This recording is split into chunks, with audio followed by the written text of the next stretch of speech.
네, 오늘의 정치권 소식, 정치가 있는 저녁 정가는에서 장성철 공론센터 소장 그리고 김성환 시사평론가 두 분과 함께 짚어보겠습니다. 어서 오세요. 네, 안녕하세요. 네, 안녕하세요.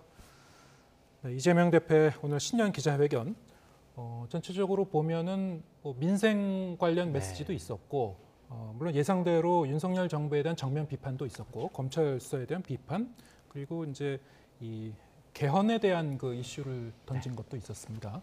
전반적으로 어떻게 보셨나요? 저는 가장 눈에 들어온 것은 야당 파괴 말살 책동 그만둬라 이거에 저는 관심이 갔어요. 네. 결국에는 검찰의 소환을 당하면서 그리고 소환 조사를 끝나고 난 후에 지속적으로 이재명 당대표가 했던 얘기는 검찰의 조작 왜곡 수사로 나는 탄압을 받고 있는 사람이다. 네. 억울하다. 그 얘기를 계속 하고 있었거든요. 예. 이 신년사에서도 결국에는 저는 정치 보복 당하는 사람이에요. 저는 정말 야당의 당대표로서 야당 말살하려는 저 검찰의 책동에 당하고 있는 억울한 사람입니다. 네. 이러한 좀 이미지를 주고 싶어 했다라고 보여지는데 상당히 좀 부적절한 말이 아니었느냐라는 좀 생각이 듭니다. 예. 지금 21세기 대한민국에서 야당 정치 지도자를 조작과 왜곡 수사로 저렇게 소환 조사할 수 있는 그런 나라인지 그것은 저는 상당히 좀 의구심이 들고요. 기본적으로 이재명 당 대표가 어찌됐든 본인은 부인하더라도 가장 측근인 정진상 실장, 김용 부원장 어쨌든 구속당했잖아요. 검찰의 조작 왜곡 수사라고 하더라도 법원에서 발부했잖아요. 구속영장. 그렇다면 최소한 소환조사 당했을 때나 아니면 오늘 신년사 얘기했을 때 그 부분만큼은 국민들께 죄송하다, 유감이다 그런 표현 해야 되는 거 아닙니까? 본인에게 불리한 얘기는 쏙 빼놓고 저는 억울한 사람이에요, 당하는 사람이에요 이런 얘기만 반복을 한들 지지층에서는 그래 우리 이재명 당대표 억울할 수 있어 라고 인식을 받겠지만 많은 다수의 중도층에 있는 국민들은 어떻게 생각하겠냐고요. 항상 자기 입장에서 모든 것을 판단하고 생각하면 안 돼요. 정치인은 국민 입장에서 국민이 내가 이런 얘기를 했을 때 이러한 판단을 하고 이러한 행동을 했을 때 어떻게 나를 평가할까? 그것에 대해서 모든 잣대와 기준이 되어야지 내가 이 얘기를 하면 우리 지지층은 나를 보호해 줄 거야. 이런 생각으로 발언을 한다는 것은 정치 지도자로서 자격이 좀 부족한 거 아니냐. 그렇게 보여집니다. 네. 같은 입장문을 보고도 뭐 사람에 따라 뭐 다르게 해석할 수 있겠습니다만 일단 장성철 수장님께서는 검찰 수사 억울하다. 이게 이제 귀에 쏙 들어왔다. 전반적으로 보면은 이제 뭐 민생에 대해서 한 6번 얘기했다고 하고요. 네. 민생 위기 해법에 대해서도 뭐 3대 해법 제시한 것도 있었고 여러 가지 제안이 있었습니다만 어떤 점이 더 눈에 들어왔습니까? 또 의미를 폄훼하려고 하는 사람 입장에서 보면은 굉장히 안 좋은 해견이었을 것 같다 이렇게 생각되는데요. 저는 굳이 제목을 붙이자면 점점에서 당당으로 네. 이렇게 붙이고 싶습니다. 그러니까 그동안 이 자리에서도 제가 여러 차례 얘기했는데요. 이재명 대표가 너무 위축돼 있고 사실은 좀 전면에 나서야 할 필요가 있는데 리더십이 잘 안 보인다 이런 말씀을 좀 드린 적이 있는데요. 그동안에 당대표 되고 난 다음에 너무 입장에 대해서 현안에 대해서 입장을 밝히지 않는다. 그래서 점점점이라는 별명이 붙었다고 얘기하잖아요. 그런데 점점점에서 이제 좀 당당하게 얘기하기 시작했다. 이런 점들을 일단은 지지자들이 굉장히 주목해서 보지 않을까 싶습니다. 그러니까 이재명 대표가 당대표가 될 수 있었던 것은요. 대선에서 패배한 후보였었잖아요. 그때 곧바로 당대표를 지지자들이 만들어줬단 말이에요. 그건 이재명이라고 하는 사람도 중요하지만 내걸었던 기치에 대한 공감 같은 게 있었던 거라고 생각하거든요. 일종의 정치 교체에 대한 화두가 굉장히 크게 많이 다가왔단 말이에요. 근데 당대표 되고 난 다음에 그런 점들 제대로 추진하지 못했다 이런 게 있고요. 그리고 민생과 관련해서도 민생은 계속 얘기했지만 민주당이 좀 인상 깊게 뭔가 민생 문제에 대해서 적극적으로 주도력을 행사하거나 이런 모습들도 사실 안 보였다는 거죠. 그럼 도대체 이재명 대표를 왜 만들어줬는가? 여기에 대한 민주당 내에서도 좀 회의적인 시각들이 나타나기 시작했거든요. 근데 이번에 검찰 출두 이후에 이재명 대표의 모습을 보면 이제는 앞으로 당당하게 대처해 나가겠다. 이런 점들을 좀 보여주고 있는 것 아닐까. 그런 면에서는 좀 태도가 바뀌기 시작했다 이렇게 보이고요. 뭐 하나 더 추가하자면 정치개혁이나 민생 문제에 있어서도 그렇고 기본사회란 얘기 지난 대선 때 얘기했던 건 또 다시 나왔거든요. 근데 그런 것처럼 윤석열 대통령이 자꾸 뭔가 화두를 던지거나 국민의힘이 화두를 던지는데 민주당이 끌려가는 모습들이 나타났는데 이제 끌려가지 않겠다. 우리가 주도권을 행사하도록 하겠다라고 하는 의지를 좀 보여준 것이 아닐까 싶습니다. 네. 주도권을 갖고 좀 더 의지를 갖고 당당하게 가겠다 이런 측면을 보셨다고 또 상반된 그런 의견을 제시해 주셨습니다. 하지만 그 이재명 대표가 그런 그 내용을 오늘 제안했다고 하더라도 이것이 이제 민주당 단독으로 추진하기보다는 결국에는 여당과 협의를 통해서 정부와 협의를 통해서 추진해야 될 사안들이 많은데 그런 맥락에서 오늘 이제 영수회담을 다시 제안한 부분이 있었습니다만 이게 이제 본인도 이게 실현이 될까 생각하고 제안했을지 좀 궁금하긴 한데요. 뭐 대통령실이나 국민의힘의 반응은 어떻게 보셨습니까? 대통령실과 국민의힘 반응 아주 차가웠죠. 네. 그리고 이재명 당대표가 야당 당대표로 신년 기자회견 할 때 이런 영수회담을 제의 안 하는 것 자체가 되게 이례적이라고 볼 수밖에 없을 것 같아요. 예. 그냥 야당 당대표는 신년 기자회견 때 항상 영수회담을 제의를 하면서 민생을 좀 같이 챙기자, 민생을 논의하자, 정치 개혁, 국회 개혁, 정치 혁신 이런 것들을 좀 야당 당대표인 나랑 얘기 좀 하자라고 하는 게 일반적인 상식적인 원론적인 그런 제의라고 보여집니다. 대통령실에서는 기본적으로 국회 상황 등 재반 여건을 고려해서 판단을 하겠다. 하지만 언제든지 열려 있다. 이렇게 얘기를 했거든요. 네. 근데 그것은 그냥 안 하겠다라는 얘기예요. 그냥 언제든지 열려 있다. 또 이제 검토하겠다. 이런 것들은 정치권에서 쓰는 용어는요. 네. 거절이에요. 그렇군요. 그래서 지금 대통령실은 기본적으로 우리가 당신을 왜 만나 이런 입장인 것 같고 국민의힘 같은 경우에는 정진석 비대위원장이 상당히 좀 이재명 당대표로서는 모욕적인 말을 한 것으로 보여져요. 범죄자랑 왜 만나 이런 식으로 얘기를 했거든요. 네. 이것을 과연 여당인 비대위원장이 저렇게 직접적인 얘기를 하는 것이 과연 적절했느냐 그런 여부를 떠나서 어쨌든 국민의힘과 대통령실에서는 우리는 민주당 이재명 당대표 야당의 대표로 인정을 못하겠어. 그래서 우리는 만나지 못하겠어. 라는 강한 입장을 표명한 것으로 보여집니다. 네. 제1야당 대표가 기자회견을 하는데 여야 대표 만나자, 영수회담 하자 이 얘기를 안 해도 이상한 거고. 그럼요. 예. 그래서 제안을 했지만은 실현 가능성을 지금으로 볼 때는 뭐 거의 없는 것 같아요. 불가능한 당분간. 것 같아요. 예. 네. 어떻게 보셨습니까? 근데 벽에다 대고 얘기하는 것 같은 느낌을 받게 돼요. 네. 윤석열 대통령 대선에서 승리한 게 3월 9일이에요. 작년이거든요. 그러니까 10개월이 지났어요, 벌써. 근데 10개월 동안 야당 당대표를 안 만났다는 게 오히려 비상식적이고 이해가 안 되는 일 아니겠습니까? 아무리 검찰총장 출신 대통령이라 하더라도 야당 대표는 야당 대표예요. 야당 지지자들, 당원들이 뽑은 대표거든요. 근데 그럼에도 불구하고 대통령은 무시하는 듯한 태도를 계속 보이고 있다는 거죠. 그러니까 그 솔직한 속내가 오늘 정진석 비대위원장 입을 통해서 나온 거 아닌가 싶어요. 범죄 피의자를 만날 때가 아니다 이렇게 얘기를 했는데요. 그러면은 이거 어쩌죠? 이재명 대표가 만약에 당대표직에서 스스로 물러나지 않으면 앞으로 최소한 한 1년 반쯤은 당대표 돼야 될 것 같은데 그 사이에 아무것도 계속 검찰 수사 이루어지고 만약에 법원 판단까지 받는다고 가정하면 그때까지 끝날 수 있을까요? 그 결론이 안 나올 가능성이 있는데 이재명 대표는 안 만나겠다는 뜻으로 비춰지는 거라서 이게 과연 정치의 본령을 생각해 볼 때 맞는 태도인가? 그리고 지금 여당 당대표격이잖아요. 대통령이 안 만나면 정치를 풀어나가기 위해서라도 여당 당대표는 좀 만납시다. 같이 만나자. 이렇게 얘기를 해야 정상 아닌가요? 근데 야당 당대표를 범죄 피의자라고 얘기하는 여당 당대표격인 사람이 5선씩이나 하면서 도대체 정치를 뭐 하는지 잘 모르겠어요, 저는. 이게 그대로 대통령의 인식에 투영된 거 아닌가? 아니요. 제가 생각할 때 대통령의 인식이 여당 당대표한테 그냥 이식이 된 거 아닌가 싶어요. 근데 그러면은 3대 개혁 얘기하잖아요. 노동개혁연금. 이거 대통령 안 하겠다는 얘기잖아요. 그렇지 않습니까? 그리고 대통령이 얘기하는 중대선거구제. 자기는 얘기하면 진정성 있는 거고 야당 대표가 개헌 얘기하면 진정성 없는 겁니까?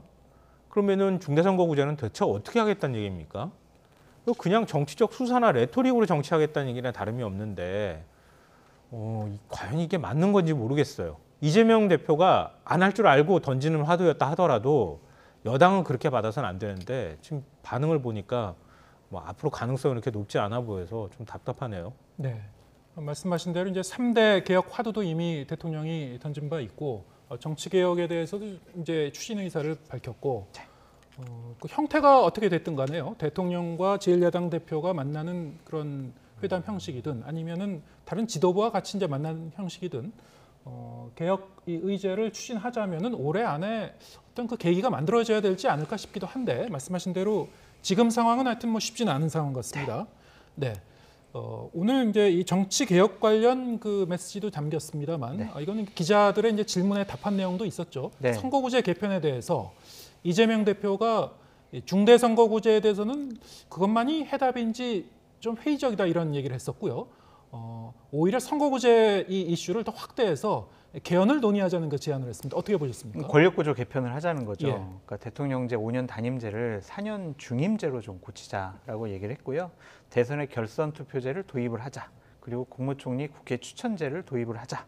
그리고 현행 대통령 직속 감사원을 국회로 좀 이관하자. 이러한 개혁인지 어쨌든 뭐 저 명칭을 붙이기가 상당히 어려운데 네. 저렇게 좀 뭔가를 좀 바꾸겠다라는 정치 개혁안 자체를 좀 제의를 했습니다. 그것에 대해서도 국민의힘 쪽이나 뭐 대통령실은 뭐 언급조차 하지 않고 있고 국민의힘 쪽에서도 상당히 좀 냉소적인 반응이에요. 그냥 이재명 당대표 당신 사법 리스크를 방탄하기 위한 방탄 쇼한 거 아니냐 이런 식으로 폄훼를 하고 있거든요.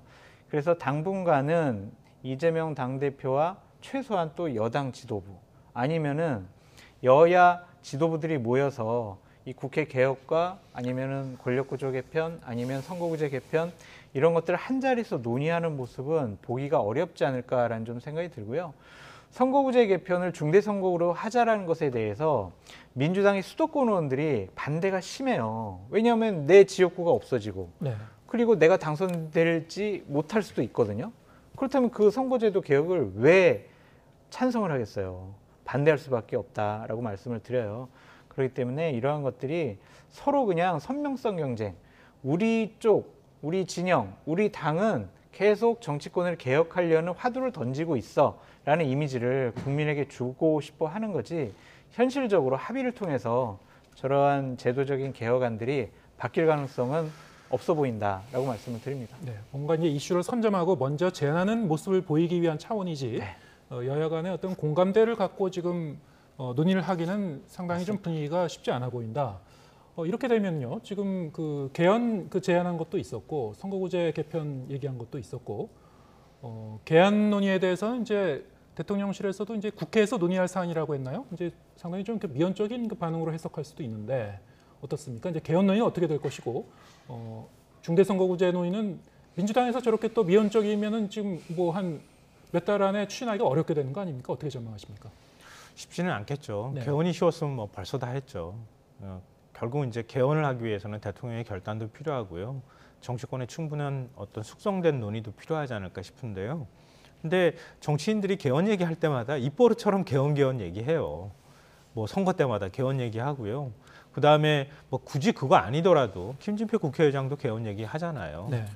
그렇게 하는데 개헌 얘기 막상 나오면 지난번에 문재인 정부 때 문재인 대통령이 2018년에 그때 개헌안 대통령이 직접 발의까지 했잖아요. 예. 당시 지금 국민의힘 의원들이 그때도 반대했어요. 그때도 한 선거 1년 남았을 때였어요. 근데도 개헌 논의 하자 그러니까 그 전까지는 하자 얘기하다가 막상 진짜 하자고 얘기하면은 이건 말도 안 되고 정치적 의도가 있고 이런 식의 태도를 보이고 있는 거예요. 네. 이게 과연 맞는 태도인가 잘 모르겠어요. 근데 중대선거구제, 뭐 선거구제 논의까지 들어가면 너무 얘기가 복잡해지긴 하는데요. 이번에 이재명 대표가 꺼낸 것 중에서 결선 투표제 얘기를 꺼냈잖아요. 이거는 사실 다당제에 있어서 매우 중요하잖아요. 왜냐하면 세력이 연합할 가능성이 매우 높기 때문에 자연스럽게 선거구제 논의로 이어질 수밖에 없어요. 그러니까 굳이 뭐 전략적인 차원으로 보자면 정치개혁 화두를 사실 좀 선점을 그러니까 뺏긴 것도 사실이잖아요. 윤석열 대통령이 중대선거구제 던지고 나니까 정치권이 와글와글하는 현상이 나타났던 것처럼 그걸 그대로 받기보다는 개헌이라는 화두를 통해서 좀 더 넓고 크게 풀어가는 모습을 보여주고 싶었다. 이렇게 보이고요. 개헌특위 만들겠다고 얘기했잖아요. 근데 진짜 진정성이 있으면 개헌특위 만들라 이렇게 얘기해주고 싶고요. 문 대통령이 발의했던 개헌안이 그냥 밑바탕으로 지금 남아있는 상황이잖아요. 여기에서 이걸 토대로 해서 논의하기 시작하면 개헌 논의도 생각보다는 굉장히 속도를 낼 수도 있다. 그러니까 김주표 국회의장도 의지가 있다고 하니 논의할 거면 진짜 속도감 있고 진정성 있게 하고 안 할 거면 차라리 뭐 그냥 진즉에 포기를 하든가 이렇게 하는 게 오히려 낫다 이렇게 생각합니다. 네. 참 이제 과거에도 이게 쉽지 않은 그 문제였는데요. 항상 네. 정치권에서 이 논의를 하자는 얘기도 항상 있었지만 항상 이제 무의로 돌아가고 했던 네. 주제이기 때문에 올해는 이제 대통령과 국회의장이 이렇게 화두를 꺼내는데 어떻게 좀 진행되는지 좀 더 지켜보기로 하고요. 국민의힘 상황 하나 좀 짚어보겠습니다. 며칠째 계속 화제죠. 네. 네. 나경원 전 의원 저출산 고령사회위원회 부위원장직 사의 표명을 했는데 지금 상황이 좀 어리둥절한 상황 같습니다. 대통령실에서는 계속 좀 침묵 모드고 이 사직서를 뭐 정식으로 내지 않았다라고도 합니다만 표명한 그 사의에 대해서 어떻게 뭐 수용할지 말지 나경원 전 의원 또한 어떻게 하겠다는 건지 좀 아직은 이제 확실한 입장을 밝히지 않고 있는 건데요. 출마 관련해서 아직 이제 결정하지 못한 것 같습니다. 어떻게 보십니까? 앵커께서 정확히 표현하셨어요. 네. 대통령, 실도, 대통령도, 나경원 위원장도, 윤핵관들도 다 지금 어리둥절하고 있다라고 말씀을 드려요. 많은 사람들에게 얘기를 들어봤는데 다 달라요. 출마할 의지가 강하기 때문에 설 전에는 출마할 거다. 그런 사람들도 있고 아니다. 결국에는 출마하지 못할 거다. 이런 사람들도 있어가지고 어떻게 판단하고 결정할지는 잘 모르겠습니다.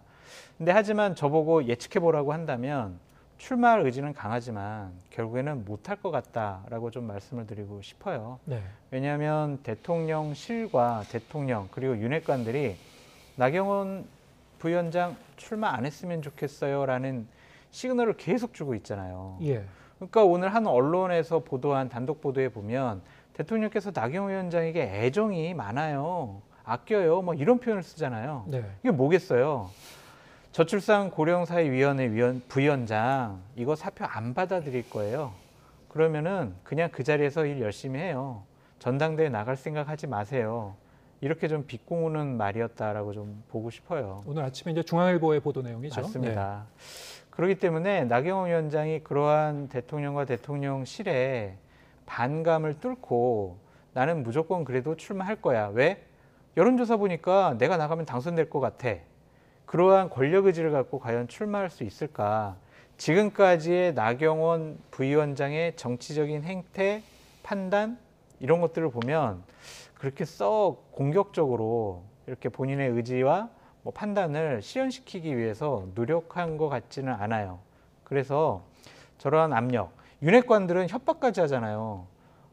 계속 출마하겠다 그러면은 우리가 유승민, 이준석처럼 대해줄 거야. 이런 식으로 협박까지 하고 있거든요. 그게 뭐예요? 나경원은 반윤, 대통령에게 반대하는 사람, 비윤 이런 프레임을 씌우겠다는 거 아니겠습니까? 그것에 대해서 나경원 위원장이 쉽게 본인의 결심을 또 본인이 하고 싶어하는 일을 그대로 실행시키기에는 좀 어렵지 않을까라고 조심스럽게 전망해 봅니다. 네.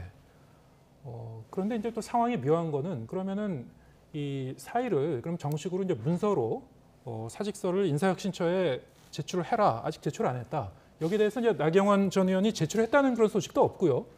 그래서 그럼 나경원 전 의원의 속내는 과연 뭔지 아까 말씀드린 대로 그냥 대통령실은 그러면은 도대체 지금 그 물밑에서 좀 설득을 하고 있는 상황인 건지 그냥 시간 끌기인지 좀 더 지켜봐야 되는 상황 같은데 어떻게 보십니까? 아니, 처음에는 사의 표명을 못 들었다 그러고 네. 그 다음에는 사의 표명을 뭐 듣고 접수는 했는데 사직서를 안 냈다고 얘기하고 대통령실이 이렇게 입장 발표가 유치해도 됩니까? 이게 뭐라 그럴까요? 그래서 차라리 그냥 솔직하게 얘기를 하든가. 근데 그것도 아니고 이런 방식으로 대응하는 게 이게 맞는 건지 잘 모르겠어요. 결국 이제 나경원 전 의원을 주저앉히게 하기 위해서 자꾸 이렇게 메시지를 던지고 싶어하는 것 같은데요. 일단 오늘 메시지 중에서는 제일 주목할 만한 부분은 윤석열 대통령이 어떤 언급도 하지 않았다 이 부분인 것 같아요. 네. 이거는 두 가지 갈래로 얘기할 수 있을 것 같은데요. 윤 대통령은 침묵을 통해서 나오지 말라고 얘기를 하는 것이든 아니면 당무 개입을 지금까지도 이렇게 노골적으로 하고 있는데 더하면 리스크가 남을 것 같으니까 대통령한테 리스크를 좀 하기 싫다 이런 두 가지 메시지가 같이 있는 것 같아요. 근데 그건 뭐 대통령이 안고 있는 리스크야 뭐 그건 제외하고 얘기한다고 하면 나경원 전 의원은 나오지 말라고 지금 계속 얘기하는 거거든요. 근데 나 전 의원 입장에서는 요즘 좋죠. 이렇게까지 지지율 나오고 당내에서 이렇게 존재감 있었던 적이 뭐 지난번 이제 전당대회 때 말고 또 있었겠습니까? 최대한 하여튼 시간을 뒤로 늦추고 싶을 거예요. 그러니까 정치적 부담이 최대한 커지기 전까지 리스크가 커지기 전까지는 최대한 정치적 존재감을 한껏 발휘하는 정도 행보를 좀 하고 싶을 거라고 생각합니다. 그렇게 하고 그 다음에 뭐 중간에 어떤 변화가 있을지 모르겠지만 결국 이제 출마가 기정사실화된 안철수, 그다음에 윤상현, 김기현 이 의원들한테 어느 쪽에 힘을 실어줄까 이것도 좀 고민하고 있지 않을까 싶어요. 그래서 당대표는 출마하지 못하더라도 몸값은 최대한 끌어올리려고 하는 전략을 갖고 있을 것이다. 그러나 결과는 깔때기 끝이 수렴되듯이 불출마로 끝날 것이다. 저는 그렇게 생각합니다. 두 분 다 이제 그 부분에 대해서는 뭐 의견이 거의 수렴하는 것 같네요. 자, 지금 모레 윤석열 대통령이 해외 순방을 위해서 출국을 한다고 하고요. 나경원 전 의원은 설 연휴 전에는 이제 결정을 하겠다고 이제 밝힌 상태인데, 그러면 이제 마지막으로 짤막하게 이제 여쭤보겠습니다. 그럼 언제쯤 이게 이 상황이 정리가 될 것 같습니까? 설 전후로 상황이 정리되겠죠. 네. 그러니까 지금 국민의힘이 후보 등록을 받는 게 2월 2일, 3일이란 말이에요. 그 전까지만 하면 될 것 같아요. 그래서 나경원 위원장은 이렇게 생각할 수 있을 것 같아요. 내가 계속 윤석열 정권 성공을 위해서 나의 정치적인 역량을 모든 것을 다 쏟아놓겠어요라는 메시지를 계속 반복하잖아요. 그거는 대통령에게 내가 이런 계속 메시지를 보내면 대통령이 마음을 좀 풀지 않을까? 대통령실도 좀 나에 대한 비호감도를 낮추지 않을까? 그런 생각으로 계속 윤석열 정권의 성공만 계속 외치고 있다라고 보여집니다. 그러한 설득 작업이, 본인이 생각하는 설득 작업이 대통령께서 받아들이지 않는다면 본인은 출마할 수가 없겠죠. 그냥 대통령과 윤핵관들의 반대를 뚫고 본인의 정치적인 역량을 갖고 당선된다라는 것은 좀 무리가 있어 보여요. 그렇기 때문에 나경원 위원장이 어쨌든 대통령이 최소한 사의를 표명한 것을 받아줌으로써, 그래 나경원 부위원장 뭐 전당대회 나가겠다는데 내가 뭐 말릴 수는 없지, 그러한 인식만 받아도 본인은 그래 대통령이 내가 나가는 것을 허락해줬다, 그럼 난 나간다. 근데 사의를 계속 받아들이지 않으면 결국에 못 나가는 거라고 봐야죠. 네. 물론 이제 대통령이 이제 출국한 뒤에도 뭐 전자결정할 그럼요. 수 있긴 합니다만, 어떻게 보십니까? 뭐 다음 주쯤 정리가 될까요? 어떻게 네, 보세요? 그렇게 될 거라고 생각합니다. 설 예. 전이라고 얘기했으니까요. 뭐 그때 정리할 거라고 보는데 뭐 우리가 너무 정치를 상식적으로 얘기하는 것 같아서 좀 그렇습니다. 상식적이지 않은 상황들이 계속 벌어지고 있어서 예. 상식을 얘기하는 게 좀 이상해요. 어찌 됐든 뭐 상식적이든 상식적이지 않든 간에 나경원 전 의원은 지금과 같은 윤석열 대통령 그 통치 아래에서는 당대표가 되기 어려운 상황이다. 그렇게 생각합니다. 예, 알겠습니다. 많은 그 사안에 대해서 이제 두 분의 의견이 일치하지 않는 그런 경우도 많았는데, 네. 오늘은 이제 전망이 뭐 거의 한쪽으로 가시네요. 하지만 뭐 상황은 가변적이니까요. 알죠. 항상 그럼. 좀 더 지켜보겠습니다. 네. 장성철 공론센터 소장, 그리고 김성환 시사평론가 두 분과 함께했습니다. 고맙습니다.